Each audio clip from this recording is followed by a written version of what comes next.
La 5e édition des Journées des métiers d'art aura lieu pendant cette fin de semaine. C'est pour nous l'occasion de découvrir quelques-uns de ces métiers, comme celui de maçon tailleur de pierre.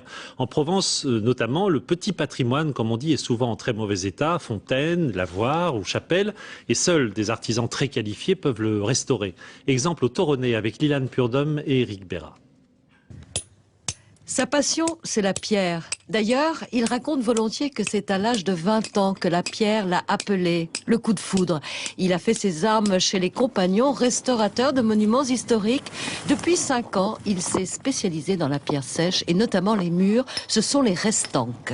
On n'utilise pas d'eau pour le fabriquer, donc pas de liant, pas de béton, pas de mortier de chaux, rien.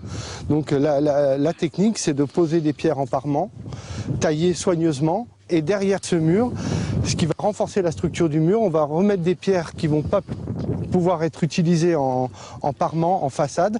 On va les assembler sur la partie arrière du mur. C'est un chantier pharaonique ici. Ce mur de 3 mètres de haut s'est effondré en partie avec le temps, sur 30 mètres. Toutes les pierres d'origine sont sur place. Première étape, leur tri, puis la taille. Pour un mur de 3 mètres de haut, il va falloir dimensionner la base de sa base à peu près de 1,20 m. La base du mur, c'est vraiment le plus important. Dans la plupart des cas, il vaut mieux pas de restauration du tout qu'une mauvaise restauration, pour preuve. Ils ont mis du ciment pour, soi-disant, consolider le mur. Mais en fait, l'eau, elle est restée accumulée derrière et donc elle a fait pire. Ça a poussé, donc le mur a fait son ventre.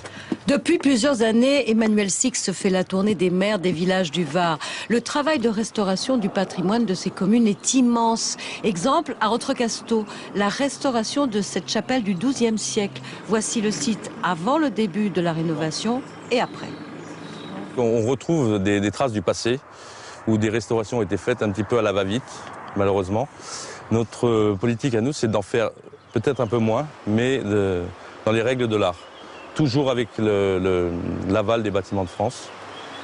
Même démarche auprès de la commune du Toronnais. Emmanuel Six a créé la fontaine de la place du village. Nous nous avons demandé de faire un projet.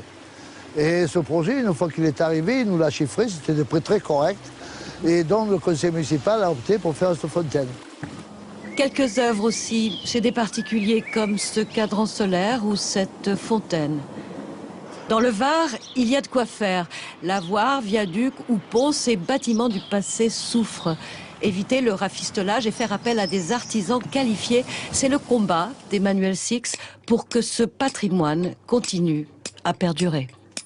Voilà, et cela donc à l'occasion de la 5e édition des Journées des métiers d'art toute cette fin de semaine.